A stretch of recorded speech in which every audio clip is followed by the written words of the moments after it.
Procesando el archivo. Vale, pues ya está. Tampoco.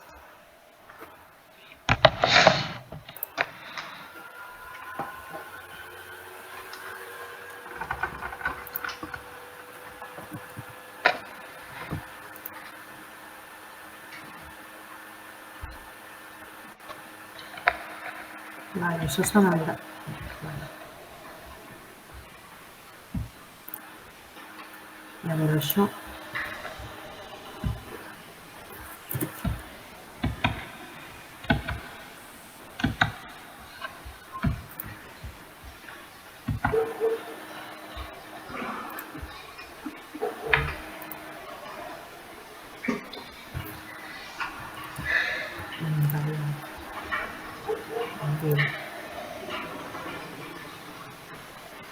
Vale, noies, ho teniu compartit, això. A veure si vosaltres, des d'allà...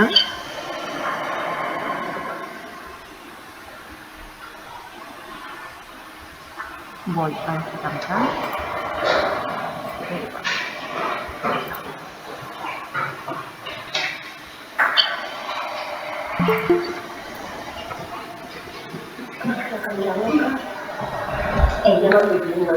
Llavors, quin és el... Ah, vale. Bueno, mira què està fent. No sé si podem. Ostres! Vale, de vegades, quan aquí li poses... O sigui, aquí ho estic gravant des de... Sí. Dalt de tal, vale? Vale. Ho he hagut de fer 5 vegades.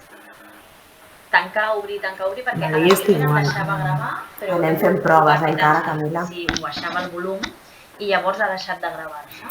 Ah, tranquil·les, tranquil·les. Jo encantada. Hola, Cami. Hola, bon dia. Sortia, saps la icona de la gravació? Sí, que no deixa... Cati, si em dius que el vídeo se sent bé, et passo l'altre, si no, doncs...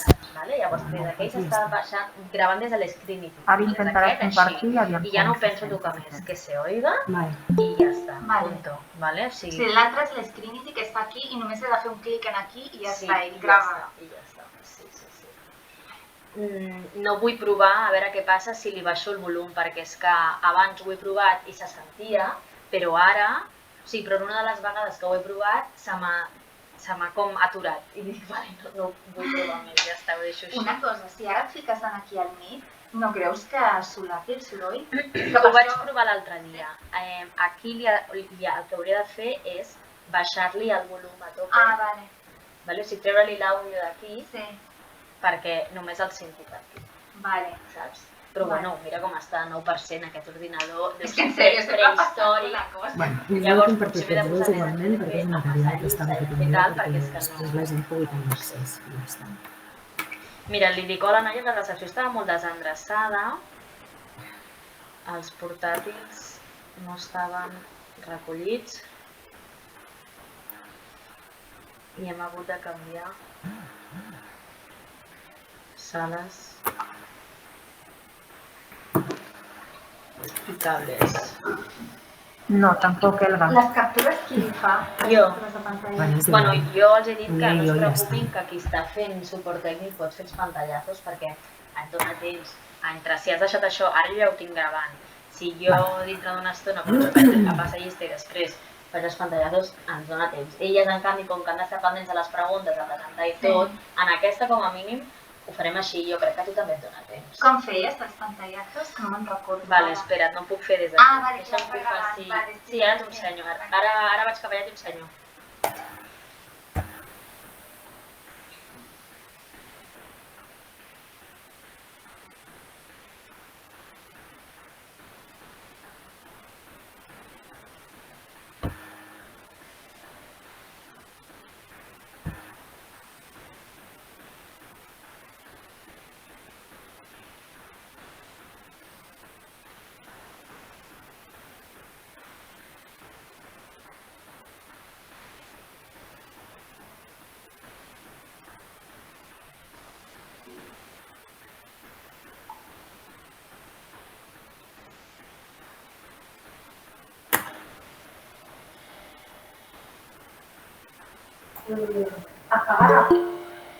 Acaba la càmera.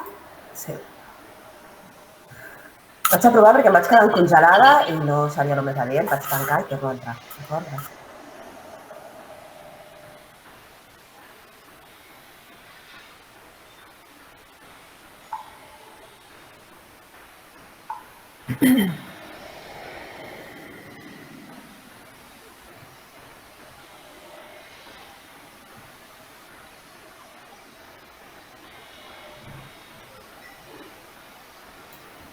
Esperem uns minutets més a que vagi entrant tothom. Ja són unes 40 persones. Sí, encara no som mitja. I el Rafael encara no ha arribat. A mi era més que res que veiéssim que tot funcionava bé.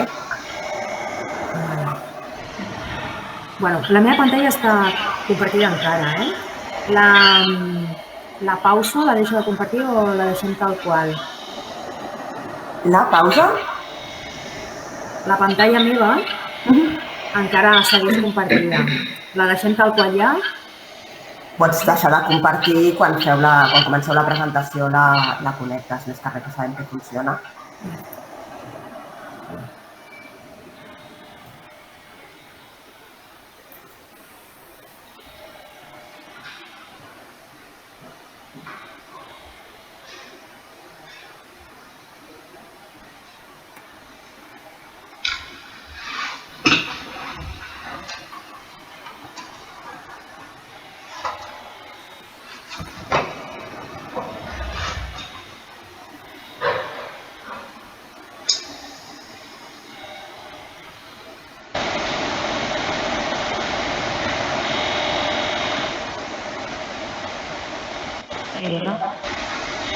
Una cosa, quan has dit que la teva pantalla estava compartida, l'hauríem de veure tot?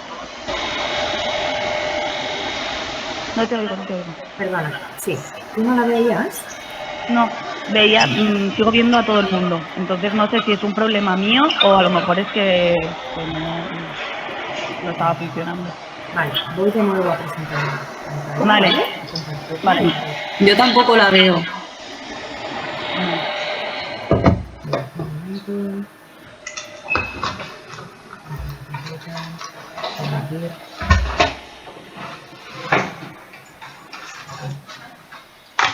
Sí, ahora sí. ¿Ahora sí? Vale, estupendo. Sonia, ¿tú también?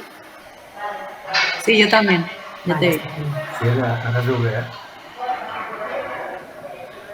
Vale, estupendo, gràcies, Pau. Vale, deixo de presentar i en 6 minuts arrenquem.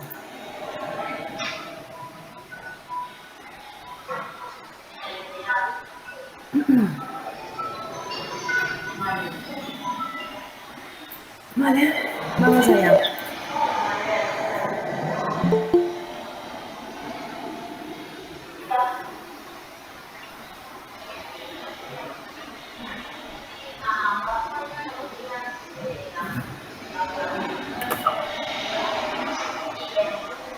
Ja tenim aquí el Rafael, benvingut. Soc l'Àlex i faré la presentació. Hola, buenos días, un placer. Buenos días. Buenos días, Rafael. Encantado. Estamos dando unos minutos para que acabe de llegar todo el mundo. Perfecto. Vale, unos 5 minutitos más o menos. Un gusto, un placer verlo. Estamos ja a la meitat. El que sí us pediremos, us demanarem és que mantingueu els micros tancats, perquè així no hi hagi acoplaments. Començo a explicar una mica per fer aquests 5 minuts una mica més a més. En el xat veureu que teniu el landing on podeu deixar els comentaris i repetir quan comencem la xerrada. Si teniu en compte, doncs us agradaria que poguéssiu expressar si us ha agradat la xerrada, quin ha tingut i com ho heu viscut, no? Aquest nou format de trobada anual.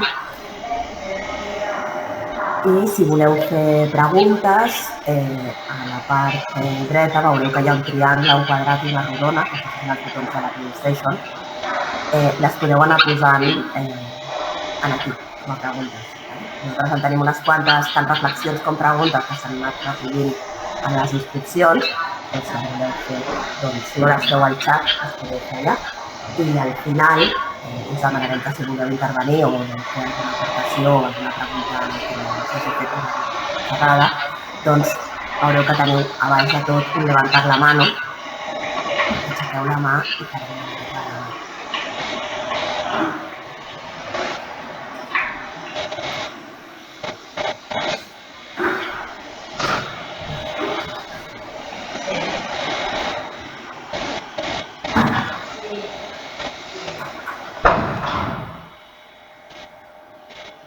Al mig esperarem uns minuts de rigor per si hi ha algú que acaba d'arribar o s'ha de connectar. Per saber.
Recordar-vos també que la sessió serà gravada.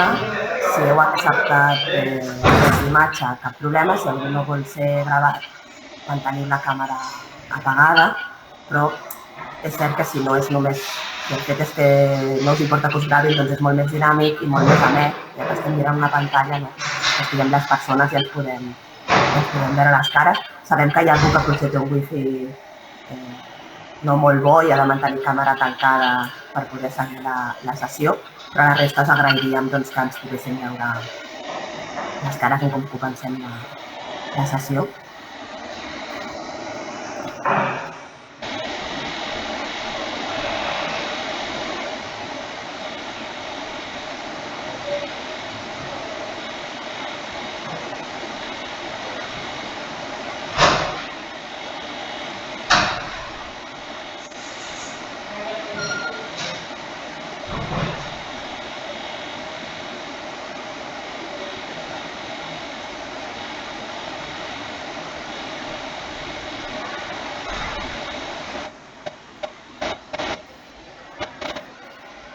Ara estem a les 9:30 en punt, farem un parell de 13 minutets per les poquetes persones que ens falten per arribar. La cortesia.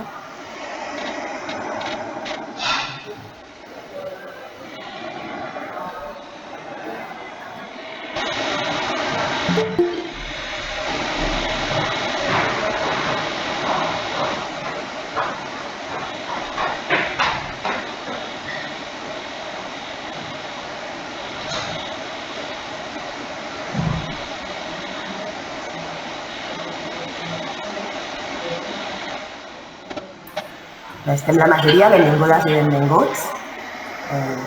Torno a explicar-vos, us demanem, sisplau, que tingueu els micròfons apagats perquè no s'acopli les veus.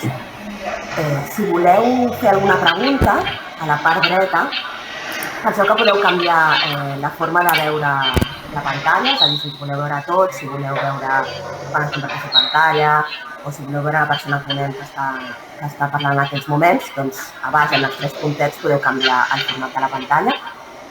Després us hem posat en la zona de xat el landing de la web del casal perquè expresseu la vostra...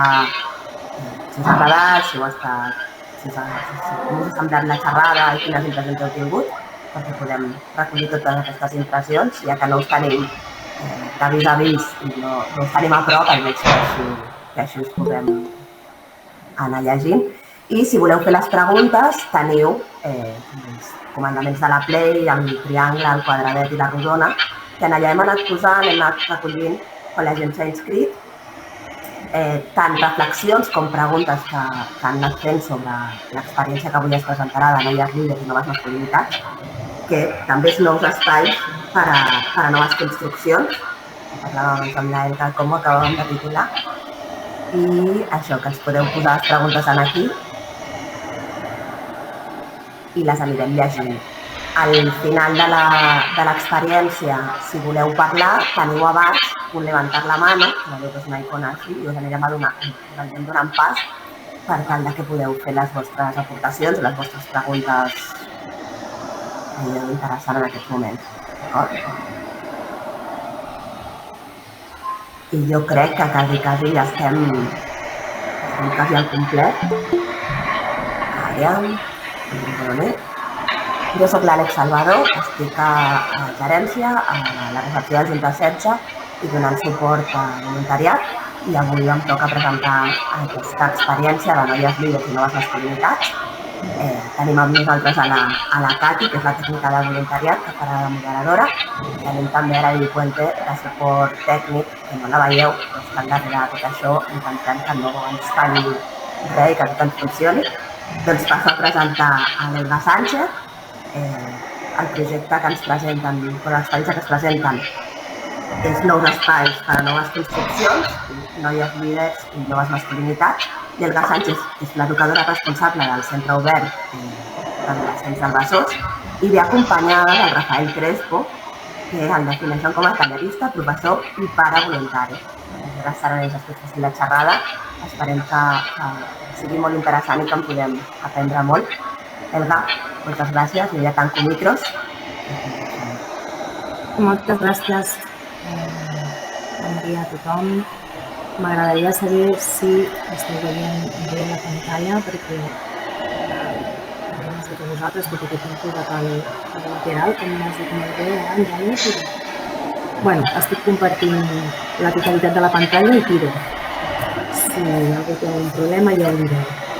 Bueno, primer de tot donar-vos les gràcies per la vostra motivació, perquè són les 9:20 i esperem estar a l'alçada d'aquesta motivació i els vostres interessos.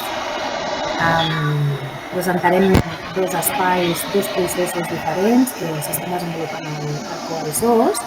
Començarem per l'espai Llera, en clau de lideratge de les noies, i continuarem per les noves masculinitats. Llavors, iniciem l'espai Llera, això s'inicia el curs 2019-2020. L'espai Llera té un sentit i és Llera precisament per algun concret, i és per això que posa aquí. Era reconeguda per una diosa, però l'espai està reconegut per aquesta frase concretament.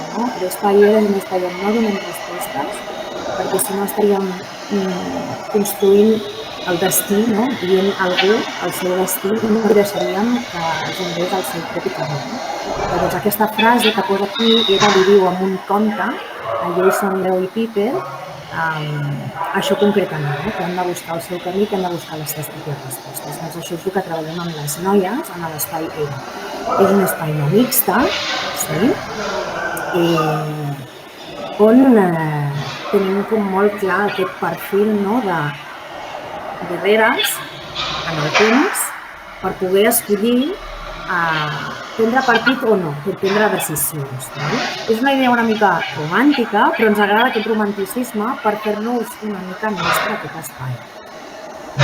L'espai Era és això, és una parrafada, però està aquí concentrat. És un espai antipatriarcal, antiracista, anticapitalista, feminista racional, amb perspectiva de gènere i diversitat interseccional. Déu-n'hi-do. Volem en aquest espai cuidar-nos, trobar seguretat, trobar fermesa, trobar protecció per poder expressar-nos lliurement en totes aquelles temàtiques que ens inquietin com vulguem. Sí que és veritat que detectem i volem orientar una miqueta aquest espai a treballar la sexualitat, a treballar el lideratge, que és el que es posarem més extens després, la feminitat, els seus privilegis, les opressions, Les pràctiques relacions segures, el suport i l'ajuda mútua entre elles, la relació familiar, la responsabilitat compartida, la responsabilitat afectiva, la comunicació no violenta sobretot, el consens i el consentiment, noves maneres de vincular-se, sobretot amb els vincles afectius, els abusos, no? Surten aquestes coses i no tenim els espais com per poder treballar-ho tranquil·lament i sobretot i en general el qüestionament de les pràctiques hegemòniques en la totalitat dels diferents àmbits de la nostra vida quotidiana. Aquí es veuen les noies en unes activitats que vam fer el primer trimestre, que constava de la confecció, la temàtica era menstruació sostenible i estaven confeccionant les seves pròpies compreses amb uns materials i coses naturals, etc. Serien activitats pròpies de l'espai. El lideratge, que és el que treballarem una miqueta més en profunditat, ha estat dins de les dinàmiques quotidianes de COA. És a dir, es treballa en l'espai era un d'executar, però després ha estat dins del quotidià. Es crea una estructura i una organització de treball, que ara us compartiré perquè veieu. Hi ha un acompanyament constant, és a dir, no estem soles, hi ha una part de l'equip, hi ha una jove referent que fa suport a les noies que fan la caps de colles. Ara explicaré el que són les caps de colla, el que són les colles i tot això. Hi ha una revisió de les accions que les noies estan desenvolupant, i com deia abans, una des de la perspectiva de caps reunides les noies, donant-se suport entre elles, i les altres en el desenvolupament del grup de treball en les colles en el futur. Tot això es valora i es reforma. I aquí ve una mica l'estructura, l'organització i funcionament.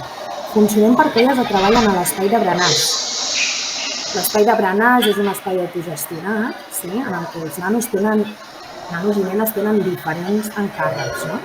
Llavors hem fet colles per poder fer una construcció en treball en grup. Hi ha un cap de colla, que són noies, hi ha cicles per tenir contractacions a les noies, per saber una mica la universitat, i aquestes noies estan exercint una miqueta les funcions de líders. Us vull ensenyar un document perquè veieu quines tasques són les que aquestes noies han de desenvolupar. Per exemple, la seqüència de la preparació.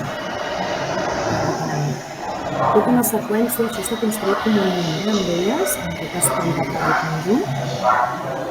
Hi ha tota una seqüència de totes les coses que han de fer. Revisió, comptabilitat de moviments, assignació de tasques, la generació d'un espai adequat per poder treballar, continuar les indicacions, muntar la taula, posar tot el que es necessita, repartir equitativament el berenar. Ha estat tot això, la neteja, etc. Tenen diversos documents perquè hi ha diversos espais, però un d'aquests és aquest de la seqüència de preparació. Després hi ha la recepció del menjar, com veieu aquí, que és quan arriba la comanda, com es gestiona tota aquella recepció dels aliments que són nous amb els aliments que nosaltres tenim, que són més antics.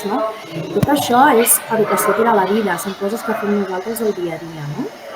Llavors, les noies estan dirigint i gestionant com s'ha de fer tot això amb la colla de treball. Aquí està, com s'ha de reposar un albarán, que s'ha de fer espai als armaris per poder fer un bon emmagatzematge de tot això, etc. Veieu aquí que hi ha 4 documents: conservar, la comanda, la preparació i la recepció. Són procediments de treball que n'han de fer. Què treballem amb aquestes noies caps i amb aquesta jove que està acompanyant? Perquè veieu que aquí hi ha una jove, aquesta jove és una jove gran. Em preguntàveu a les preguntes que m'han arribat al mail quin perfil de noies eren. Són sobretot les noies grans que ja porten un procés, porten molt de temps treballant en lideratge i són les que ja tenen incorporades les capacitats, les competències per exercir líder, ser líders, i han treballat tots aquests aspectes del que nosaltres considerem que és un bon líder. Tenim conegut com a lideratge molt més al paràmetre del Kurt Lewin, no? Que és el lideratge democràtic, autoritari, el deixar fer, però a Coabesós li agrada més el Daniel Goleman perquè pensem que és més complet i que abarca més perspectives diferents del líder. No? Llavors, treballem tots aquests aspectes que veieu vosaltres, no? Els líders motivadors, que emocionalment estableixen una relació propera amb el seu grup de treball, que és autònom i predica amb aquest exemple d'autonomia, no? Bueno, tots aquests aspectes. No és moco de pavo, esto, eh? Hi ha adults que encara no ho hem aconseguit. Les funcions de les líders i el que es treballa dins de l'espai ERA, que després es posa en marxa en el quotidià, és tot això.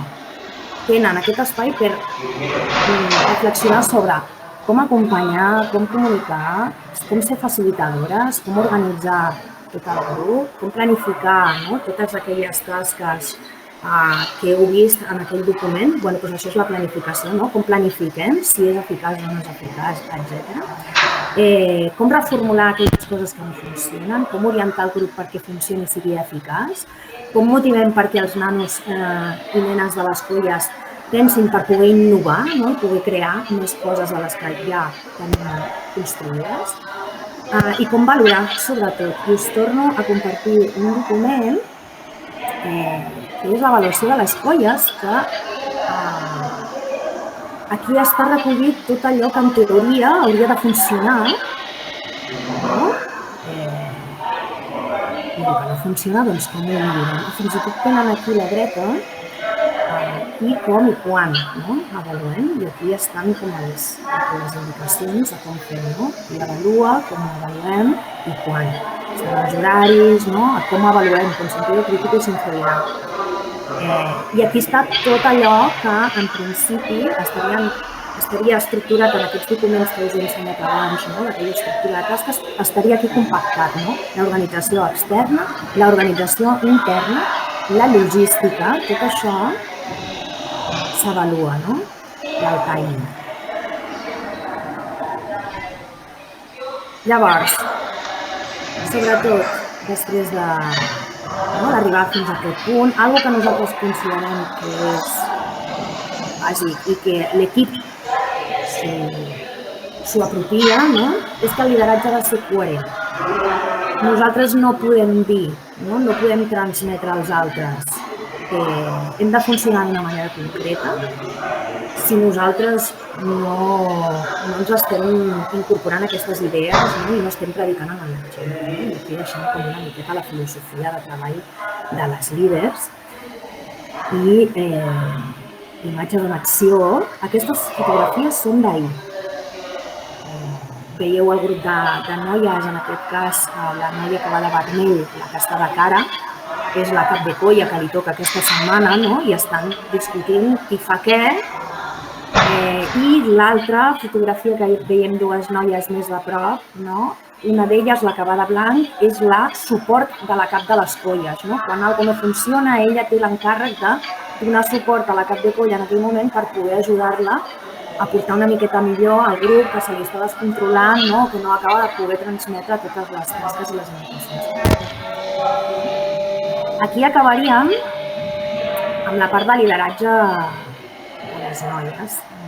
No sé si algú té una pregunta ara, no, vol dir alguna cosa, si no tirem. Vale, tirem llavors. Bueno, tota la feina que fem amb les noies no tindria sentit sense l'altra part. Creiem que s'ha de fer una part amb un espai no mixta amb les noies, però també s'ha de fer una part de treball no mixta amb els nois. I aquí entraria la part de les noves masculinitats. Llavors, la intenció de treballar això fa molt de temps que en el CUO existeix, però no havíem tingut l'oportunitat de poder generar aquest espai. Sempre focalitzem com més a treballar amb les dones, amb les noies, perquè estan més predisposades, perquè tenen més empenta i més motivació. Però és que l'altra part s'ha de treballar també perquè són serveis d'altres. Llavors, aquest any iniciem un espai no mixta per als nois per poder treballar certs aspectes que estaríem interpel·lant directament amb la seva masculinitat, la masculinitat tradicional i les noves masculinitats. No? I aquests són tot un seguit de conceptes que nosaltres volem treballar. No? El patriarcat binari, això, no? Les relacions de poder, la heteronormativitat, com s'ha normalitzat, no? El poder exercit des de lo privat i des de lo públic en superioritat cap a la dona, no? La identitat masculina, molt lligada a la violència, al poder, no? A l'agressivitat. Tinc uns apunts que la meva companya Ariadna va parlar fa poc i és molt valuós, moltes gràcies Ariadna, perquè ja me l'he acabat i me l'he llegit, és molt interessant. Doncs rescato informació d'aquest document que em facilita la companya de l'Institut Bas de la Dona que diu que abans dels 5 anys la nostra percepció de les estructures de gènere ja estan fixades en la nostra identitat.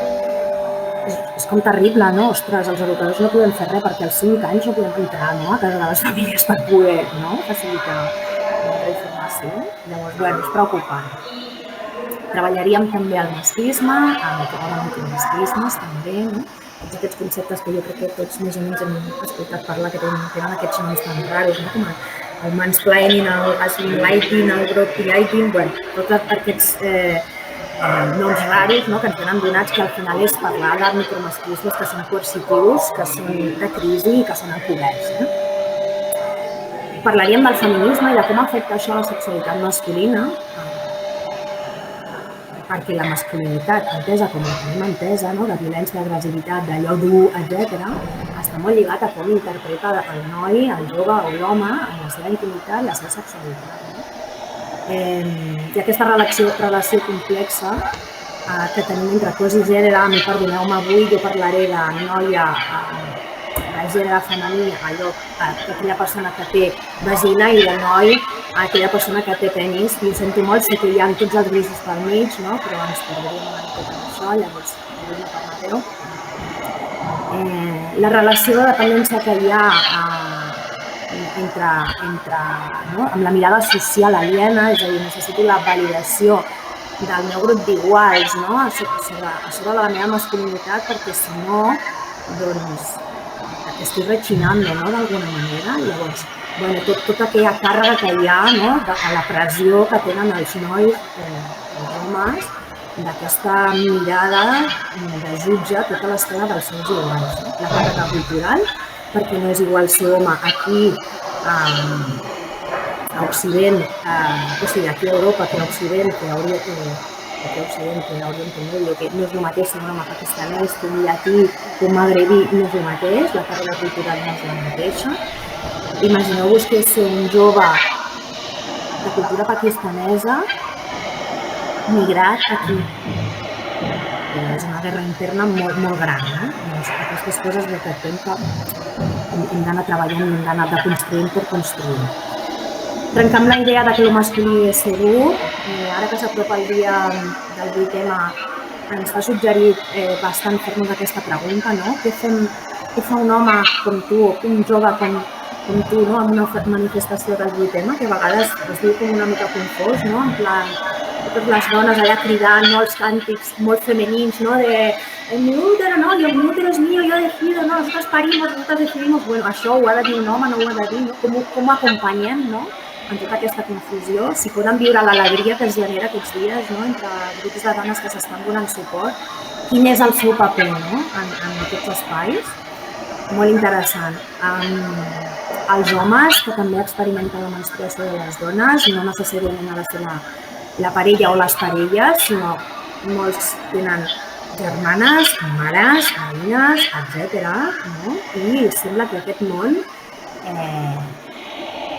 és molt desconegut i està molt tildat, no? I en aquests comentaris, estàs amb el mur i passa, tens la regla, no? Doncs trencam en totes aquestes frases, no? Que els hi eviten ells a conèixer millor com funcionem i com hauríem d'abordar aquesta situació en convivència amb la mare, amb la germana, amb la veïna, amb qui sigui. l'amor responsable, com generar relacions de respecte en les que no generar desastres emocionals creats per la pròpia càrrega, no? De la seva masculinitat, no? I moltes vegades de copsar les seves pròpies emocions, no? Perquè els homes els han dit que no poden sentir moltes de les coses que suposadament les noies sí. La gelosia, que això és un punt superimportant, la gelosia és per a tots, però bueno, ho hem encabit una mica aquí perquè entenem que està una mica lligada amb la violència, no? I ho encabim amb les 4 potes de Reid Mihalko, que Reid Mihalko és un actor, és un productor que, bueno, està molt interessat en el món de la sexualitat i s'ha fet educador social i treballa molt el que és la confiança i l'autoestima en les relacions sexuals, no? Llavors ell enumera com a 8 potes com abordar el tema de la gelosia, no? Llavors està la possessió i el control, la inseguretat, la por a la pèrdua, la por al rebuig, la por a la soledat, la sensació d'injustícia, d'inferioritat i la sensació de carència, no? De buit en relació a les cures. Llavors, bueno, abordaríem aquest aspecte des d'aquí i després, com a últim punt i així una mica incisiu en l'aspecte sexual, perquè tractem com l'acte sexual directe, no? Seria el repte que l'home té i li diem com la bèstia i el cavaller, no? A part de totes aquestes, permeteu-me la paraula, no? Totes aquestes merdes i càrregues que tenen els homes, no? De que han de saber descordar un sostenidor, han de saber donar un petó, han de saber com descordar un pantaló, han de saber com fotre la mà. Hòstia, quina pressió, no? De tot això. A sobre se'ls està exigint, no? Que siguin macos, que estiguin forts, no? Que estiguin sempre a punt, que donin la talla, no? Uau! I aquí això seria la bèstia, no? El fet és que sempre a punt, sempre... I per l'altra banda ha de complaure, no? El cavaller que ha de complaure la dona perquè si no la satisfà, no? És un fracàs, és una frustració general. Llavors, bueno, no vaig aprofundir molt més en això i sí que voldria passar, si teniu dubtes en relació a això i voleu aprofundir una miqueta més després, no tinc cap problema, però sí que voldria passar una mica més a l'acció, no? En aquest espai que el Rafael va liderar i va dinamitzar com a inici d'aquest espai de noves masculinitats, en el que va plantejar coses molt interessants que m'agradaria que ell expliqués. Así que, Rafael, cuando tú vuelves. Sí, muy buenos días, buen día. Bueno, un placer enorme poder compartir este espacio con ustedes. Inicialmente, mi profundo agradecimiento a Elga y al COA, a la institución, de permitirme, dar a conocer algo de lo que he venido nutriéndome en materia académica, docente, como ser humano, como hijo, como padre. Tal vez lo más difícil de la reunión en aquel momento con los chicos fue plantear una actividad que no fuese académica, porque lo que pretendíamos era llegarle tal vez con un lenguaje que indudablemente, pues para mí, que soy un viejo de 50 y pico de años, pues no manejo al día, aunque, tengo un par de hijas, por fortuna, que están una en adolescencia y otra terminando la niñez, y más o menos me voy introduciendo en ese ámbito, ¿no? Recuerdo que en aquel momento me le presentaba a los chicos no con mi condicionante curricular, sino fundamentalmente con mi condicionante de vida. Y decía que, era hijo, aunque mis padres fallecieron ya hace unos cuantos años, continúo siendo hijo porque, sus principios me mantienen día a día comulgando con esta vida, que soy el menor de 6 hermanos, varones todos, de los cuales 3 de mis hermanos son adoptivos, otros 3 somos de sangre, y que la vida me ha dado la fortuna de ser padre de 2 hijas.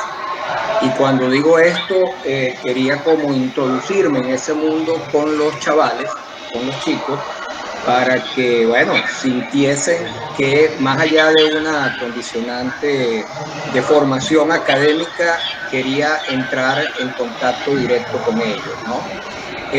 Les comentaba, ya que el tema era sobre nuevas masculinidades, que para mí había sido tal vez hace 15 años y tanto, cuando mi esposa estaba embarazada de nuestra primera hija, y todas las personas me comentaban que quería que fuese mi hijo, y decía que bueno, probablemente lo que viniese, pero que trataba de que pudiera venir lo más sano posible, ¿no?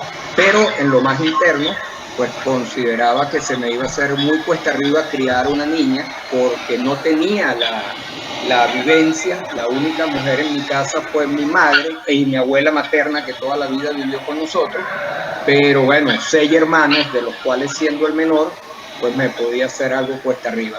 Pero bueno, nació mi primera hija, y después dije, lo afirmé rotundamente, que todos los hijos que podría tener, y quería tener varios, ojalá fueran puras niñas.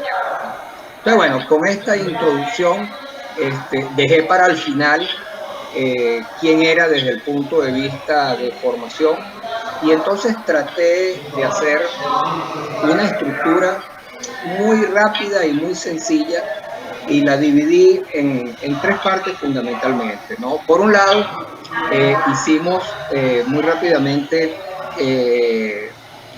una explicación de cómo en los últimos 60, 70 años las legislaciones de las democracias contemporáneas, del mundo occidental, de cultura occidental, y en los países donde privaba la democracia, las leyes, el ordenamiento jurídico, pues cada día venía tratando de equilibrar la balanza entre las actividades de los hombres y de las mujeres, que había sido un trabajo muy difícil, porque la estructura del desarrollo mundial había estado condicionado desde toda la vida, pues por la condición de permanencia de los hombres, ¿no?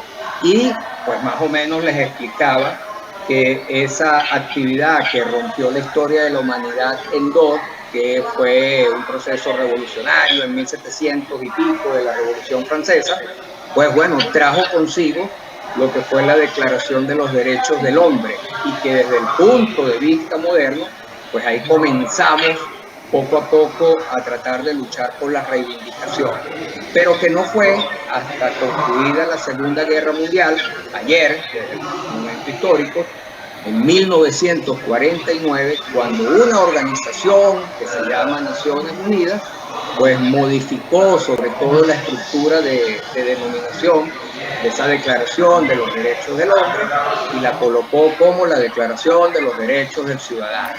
Entonces, por ahí traté como de introducir la fundamentación de la importancia de las normas, de las leyes, desde el punto de vista legal. Y que aunque a nivel, repito, de las democracias consolidadas, medianamente estaba solventado esa circunstancia entre hombres y mujeres, todavía había muchas cosas que mejorar. Después conversé un poco sobre que habían unas actividades que vienen de unos órganos que se llaman órganos o entes o instituciones del Estado, que se denominan técnicamente como políticas públicas. Esto indudablemente los chicos pues poco lo conocen, pero lo que trataba de explicarles es cómo, partiendo de una ley, bueno, algunos entes establecen unas actividades que se denominan políticas públicas, y que también en los últimos 40, 50, 60 años, pues han tratado de equiparar las actividades entre los hombres y de las mujeres, pero que todavía falta muchísimo que trabajar en eso. Y por último, que sí era como que lo más importante, eran las acciones y las actividades que a nivel social emprendíamos, adultos, adolescentes, jóvenes, niños, etcétera, organizaciones gubernamentales, sociedad privada, ONG, etcétera, etcétera, en función de tratar de que esa distinción, esas diferencias, esa brecha entre los hombres y las mujeres pudiese ser cada día más reducida y llegásemos en algún momento a tratar de que hubiese plena igualdad entre los hombres y las mujeres. Y que era muy importante que ellos se sintiesen protagonistas de todo este cambio que se está presentando, porque ellos lo están viviendo ahora en primera persona como adolescentes, pero bueno, les toca un recorrido, un transitar por la vida muy largo y que indudablemente de muchos de ellos dependerá que esa igualdad cada día llegue a mejor término. Por último, trataba como de darles a conocer algunas encuestas de manejo de la Comunidad Europea, de universidades, de algunos centros de investigación en los Estados Unidos, que dan como resultado que cada día hay más igualdad, por fortuna, pero en particular tocaba una encuesta de una universidad francesa que establecía o daba como resultado que de las sociedades europeas, dentro de las más igualitarias, estaba la sociedad española, sobre todo entre los varones desde los 14 hasta los 30 años, pero que al disgregar esa encuesta, pues desgraciadamente se veía que muchas de las actividades que habían preguntado los encuestadores sobre, por ejemplo, cómo sentían las relaciones entre hombres y mujeres, pues muchos la sentían que era igualitaria o casi igualitaria, pero que cuando entraban a analizar las preguntas no determinaban efectivamente la condicionante de los efectos y de las consecuencias. Me explico. Por ejemplo, hay un porcentaje muy alto en nuestra sociedad donde los chicos, adolescentes y jóvenes obligan a que sus parejas les muestren los móviles. Las obligan a tomar decisiones en base a sus postulados. Entonces, este tipo de cosas era lo que pretendía hacer valer con ellos para poder entonces hacer una discusión o un análisis sobre sus actividades en función de que cada día más pudiésemos tratar en lo posible de reivindicar el respeto fundamentalmente, no que le debemos los hombres a las mujeres en absoluto, que nos debemos los seres humanos, seamos hombres o seamos mujeres, y que la construcción de este presente depende de todos y que el futuro principalmente dependerá de lo que hoy día estemos haciendo para mejorar esas condiciones. Entonces, bueno, esto más o menos fue como el planteamiento, la estructura, y que sirviese fundamentalmente para que ellos pudieran hacer algunos comentarios o algunas preguntas, porque la metodología, y en esto, bueno, cuando lo planteé inicialmente, él estuvo completamente de acuerdo, pues que fuese más una actividad en función de ser un conversatorio y no una exposición que fuese una persona a decirles una cantidad de fundamentaciones, de teorías, de doctrinas, etcétera, porque, bueno, yo ahora sí establezco cuál es mi formación, pues yo tengo 35, 36 años introducido en una universidad como profesor universitario. Desgraciadamente los últimos 12, 13 años introducido en clases de doctorado, y cuando digo desgraciadamente lo digo en función de la relación con gente joven, porque bueno, las clases de doctorado son otra situación, pero bueno, por fortuna el tener hijas pues que están todavía en en este transitar de la adolescencia, pues me permite involucrarme en mucho de estas actividades. Entonces, bueno, en líneas generales esto fue medianamente lo que fue la introducción. La conversación fue muy agradable. Al principio, indudablemente, los chicos se mostraban algo reticentes a hacer algunas preguntas, pero también, bueno, creo que por algunas vivencias, por ejemplo, les comentaba que en mi casa nunca hubo ninguna diferencia en el hecho de que quién tenía que barrer, quién tenía que recoger la mesa, quién tenía que fregar los platos.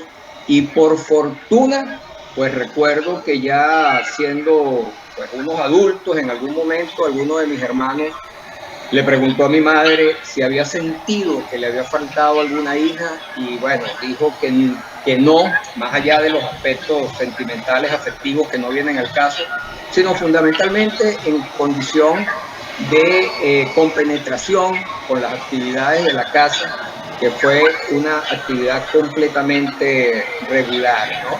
Y también, pues recuerdo que en algún momento uno de mis hermanos le preguntó al viejo, bueno, ¿qué hubiese pasado en dos escenarios, ¿no? Uno, que en vez de haber tenido 6 hijos, hubiese tenido tantos hijos y tantas hijas, o que habiendo tenido esos 6 hijos, algún hijo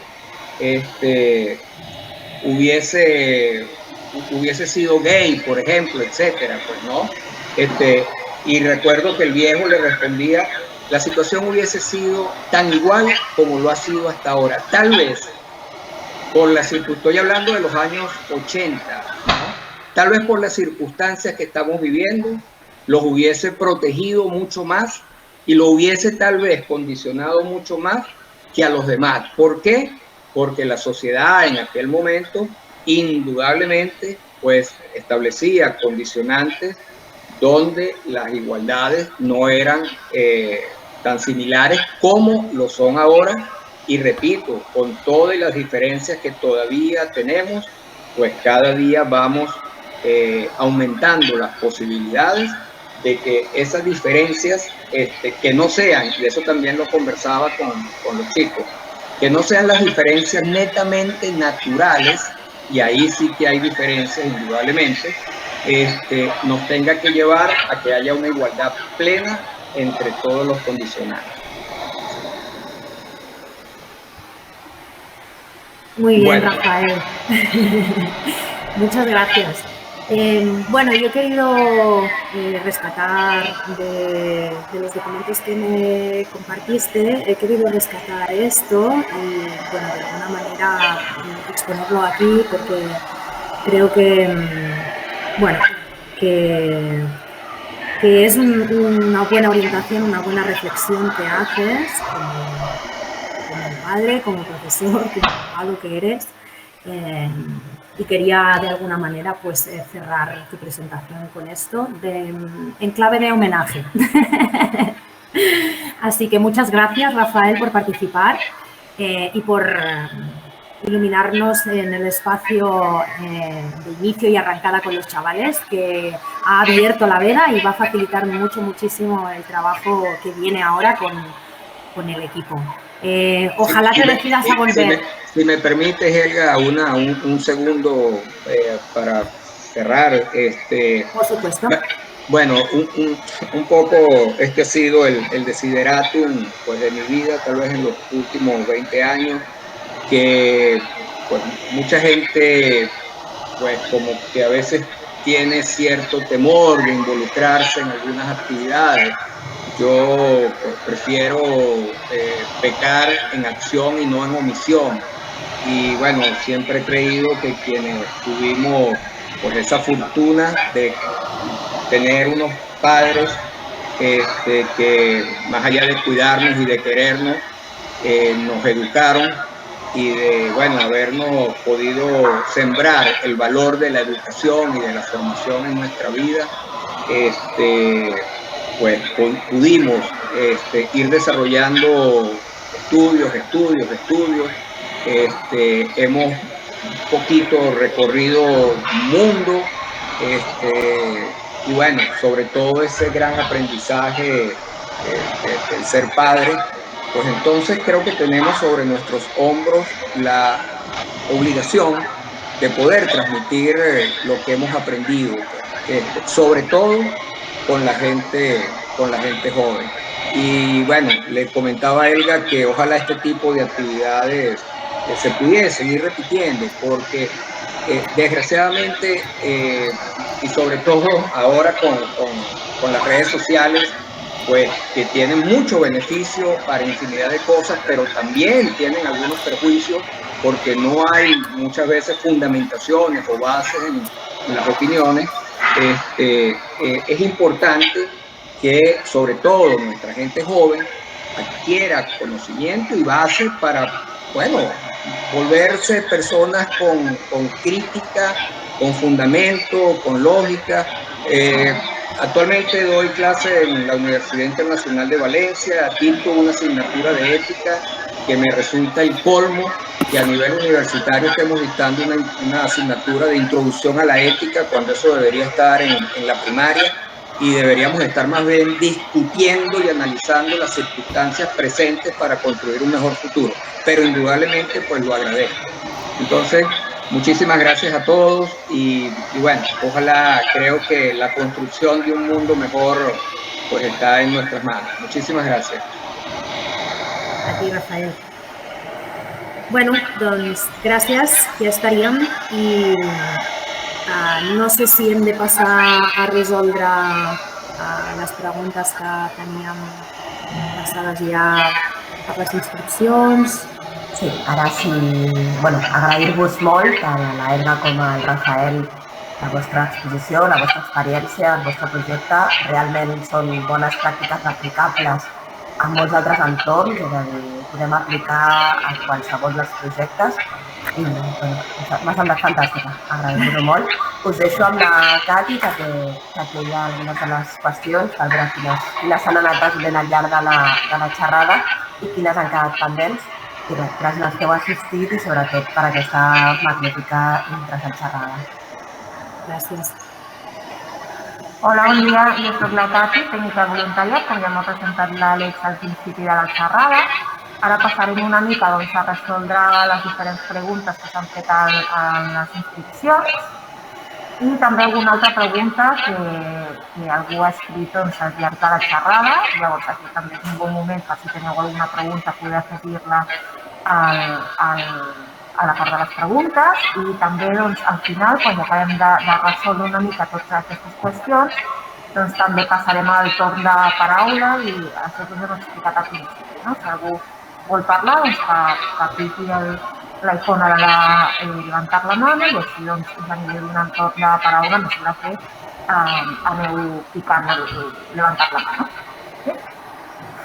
Doncs, realment, la major part, crec, de preguntes ja s'han anat donant resposta al llarg de la xerrada, afortunadament. Llavors, només potser hi ha alguna que ha quedat com pendent.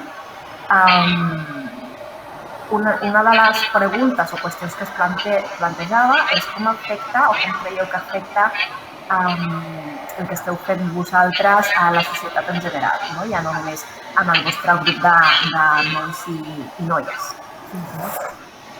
Vale, nosaltres havíem fet un vídeo just ahir a la tarda per respondre a aquesta pregunta concretament, que al final és quin impacte té el que estem fent a la vida de les noies, fora del que és el COA, i a la vida de les noies, òbviament, quin impacte social té.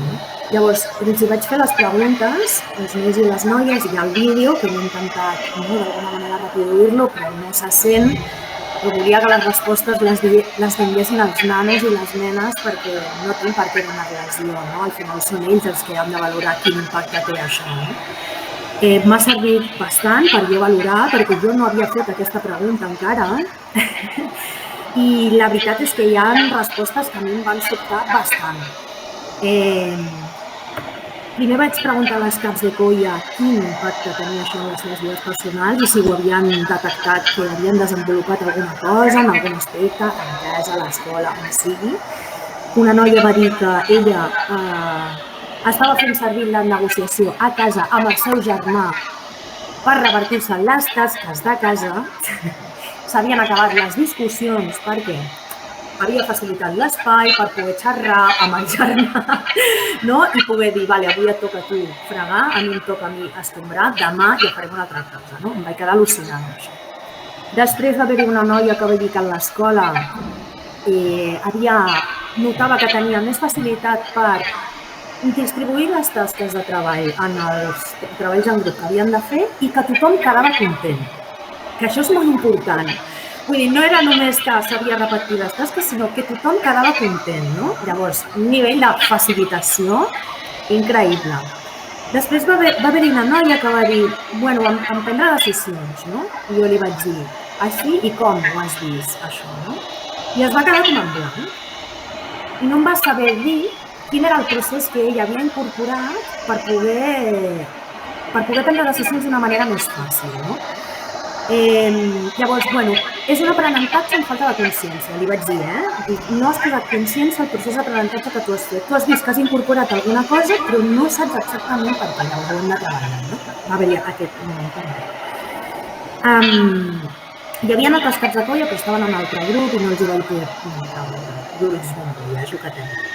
Després els hi vaig preguntar als nois com vivien el fet de que fossin les noies que estaven liderant els grups de treball, que estaven orientant, que estaven assignant tasques, que estaven prenent decisions.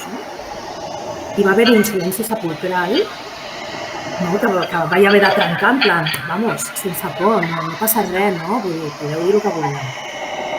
Llavors, un va dir, un noi pakistanès, va dir, bueno, és que les noies no poden decidir. I li vaig dir, ostres, tens la sensació de que les noies no poden decidir. No, mai poden decidir.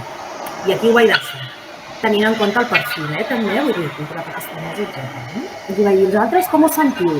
Com sentiu que vingui una noia a dir-vos? I va haver un noi que va dir, doncs jo normal. I vaig dir, normal.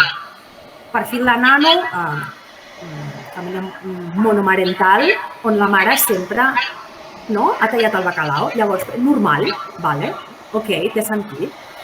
Va haver-hi un noi que va dir, es que yo creo que nunca las dejan ser líderes en ningún sitio, en ningún grupo. I vale, doncs aquesta va ser una altra reflexió. I va haver-hi un noi que és nou i li vaig dir, bueno, ¿y tú, que eres nuevo, cómo te sienta todo esto? Diu, hombre, pues a mí bien. Dice, yo todos los sitios que he ido son los chicos los que hacen estas cosas. Digo, bueno, pero ¿a tú cómo te sientes eso? Digo, pues a mí me parece muy bien. Dice, porque los chicos cuando tienen que mandar, más que pelearte y tardan un montón en hacer las cosas. Dice, aquí las chavalas se ponen en 2 minutos y lo hacen enseguida. Dice, es que no se discute. Clar, tothom va fer uah, tothom aplaudint allà en plan increïble, no ens ho creiem que estava dient això, no? El nano, que li semblava que les noies resolien amb més fluïdesa, no? Amb més empatia, s'escoltaven, no es barallaven, no estaven competint, no? Entre elles. Llavors, aquestes preguntes són les que jo vaig rescatar d'allò que arribava i que m'has traslladat, Cati. Espero haver resolt els dubtes. Sí, jo crec que està del tot resolta la pregunta. Una altra era que d'on sortia aquesta idea, vull dir, d'on no ha sortit aquesta idea per portar-la a terme? I per què? Vull dir, per què la importància d'haver-ho fet? Això ve de llarg, Vull dir, des dels documents que jo he mostrat abans són del 2017-2018. Fa molt de temps que s'està fent el lideratge amb les noies. L'inici va ser el catering del berenar no ens agrada.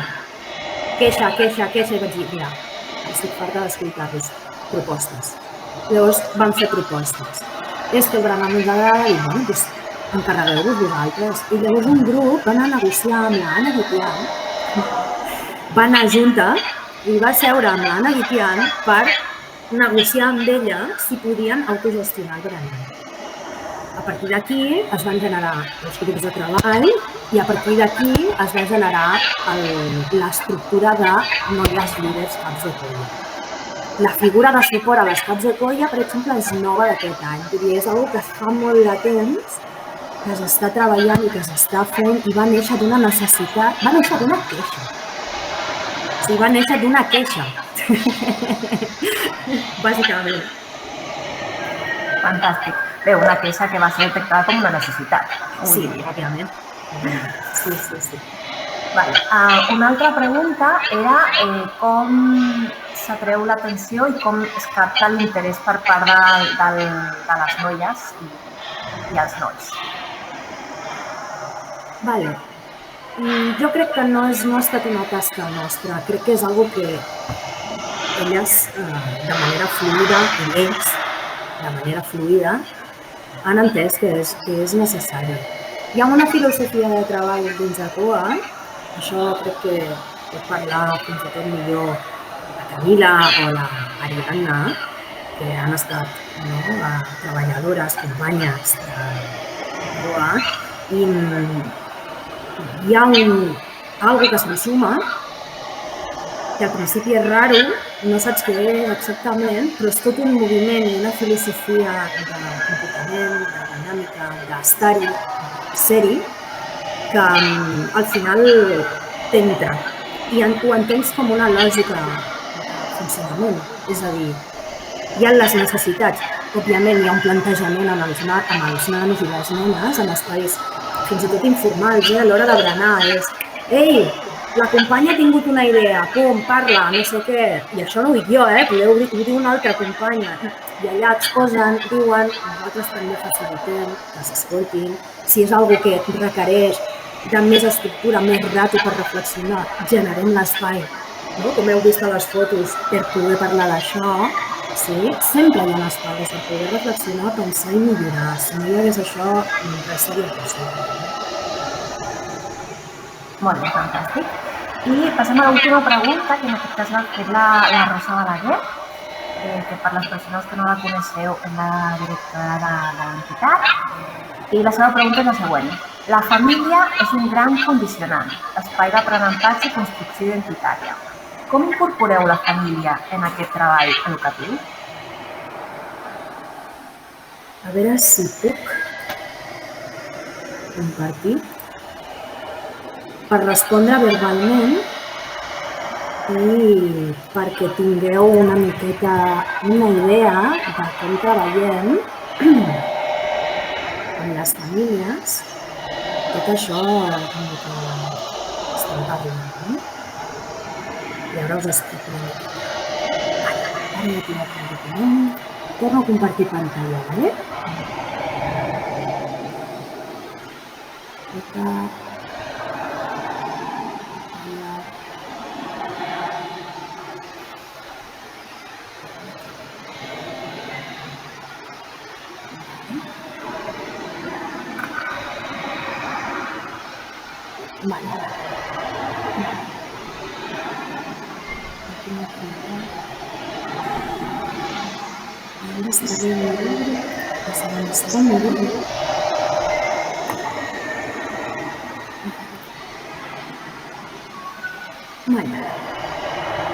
Com treballem tot això amb les famílies? Molt bona pregunta. Helga, perdona, potser podries ampliar una miqueta la imatge al 100%? O una mica més, fins i tot, perquè... Més? Jo crec que ara està. Sí? Ara està, sí, gràcies. Vale, estupendo. Bueno, doncs això és com treballem amb les famílies, una mica la part competencial, perquè les famílies puguin acompanyar en tots aquests canvis i tots aquests processos, no només canvis, sinó processos que les joves i els joves estan vivint, s'estan treballant i estan lluitant. El que treballem amb les famílies és les parts de les competències, que com veureu, hi ha 4, vincle, formació, protecció i reflexió, vaig posant això. Si voleu, us ho comparteixo a voluntariat, que ho tingueu com a material també, però és una cosa que s'ha construït fa molt poquet, perquè ja anàvem treballant amb les famílies certes coses i al final ho hem compactat i hem generat aquesta eina de treball. Llavors hi ha la descripció de què és cada competència i què ho composa. que hi ha la sensibilitat parental, la calidesa emocional, la implicació, el que és el vincle, la formació, l'estimulació, l'orientació i la disciplina positiva, la socialització, hi ha la protecció, no? I que diríem que no concepte la seguretat física, emocional, que les necessitats bàsiques, etcètera, ja ho veieu. I la reflexió que interpel·la directament en ells, Tot interpel·la directament en ells, en el pare i la mare, però aquesta part concretament és com més profunda, Se'ls diu, si s'autocuiden, si pensen en les conseqüències de les seves conductes com a pare i com a mare, i com construeixen la seva parentalitat i la seva marentalitat. I aquí hi ha tot un seguit de preguntes, és molt llarg això, no les mirarem totes, però bueno, ya siento que quiero cuidar, mi comunicación como es, si es amable o no, si estoy disponible o no, cómo identifico mi figura, la referencia, si es positiva, motivo la vida en familia, bueno, establezco normas a través de una comunicación asertiva, permito a mis hijos que se utilicen fuera de mi entorno familiar, cómo lo hago, establezco límites, bla, bueno, entiendo sus miedos, ofrezco sus soluciones, establezco una relación física. Què aprendí de mi padre i de mi madre? Això fem que mare i pare s'ho preguntin, no? Com ho treballem això? Nosaltres, primer, el que fem és reunir-nos amb la família. Concretament amb aquesta família hi havem 3 agents treballant, serveis socials, APCs o ABSOs, i el que vam fer és convidar la família per poder proposar-los un treball amb ells, perquè ens semblava injust treballar només amb l'altra part, amb els joves i les joves. I ens vam dir que seria interessant arrencar a fer aquest tipus de treball més conscient. Ja ho havíem fet d'una manera una mica més, ara aquí això, ara aquí no, ara més estructurat, més conscient. Van acceptar i ho tenen a casa, però òbviament sí assenyaladet. Què volem començar a treballar, família? Volem començar a treballar al dintre perquè sentiu que hi ha la necessitat per sobre del que és la reflexió, la formació a nivell parental. Què fem? Bueno, van dir, anem a treballar totes 4 competències, però només una pregunta per identificar només una cosa de cada competència. Llavors, a partir d'aquí el que estem fent és un seguiment. Jo parlo amb la família de 15 dies aproximadament via WhatsApp. Com us va? Com ho porteu? Què tal aneu? Voleu que fem la reunió d'aquí 15 dies, que és un mes, per a veure quines coses han sortit, que vingui també la referent de serveis socials, la referent d'APC, per poder veure si hem avançat, si no hem avançat, si necessiteu ajuda, si necessiteu orientació, si teniu eines o no teniu eines, què podeu fer. Llavors, aquesta és la manera en què nosaltres estem treballant la part de família. Fantàstic. No sé si ha respost la pregunta. Espero que sí. Si no, amb un cafè. Fantàstic. Doncs comentar-vos que ja no queden més preguntes a l'apartat de preguntes, així que si voleu donem torn de paraula a algú que vulgui fer alguna pregunta amb alçada o alguna aportació.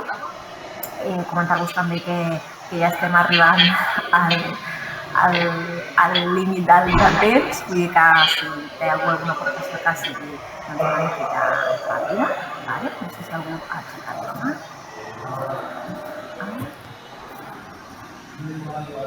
No, de moment veig que ningú. Doncs recordar-vos també que teniu el xat. Al principi del tot vam posar el link de l'àmbit que va comentar la nostra companya Àlex, el teniu allà, que sisplau també podeu entrar, fer aportacions, comentar, una mica dir tot el que penseu que us està removent la trobada anual, que també són temàtiques molt interessants i molt maques de parlar i treballar.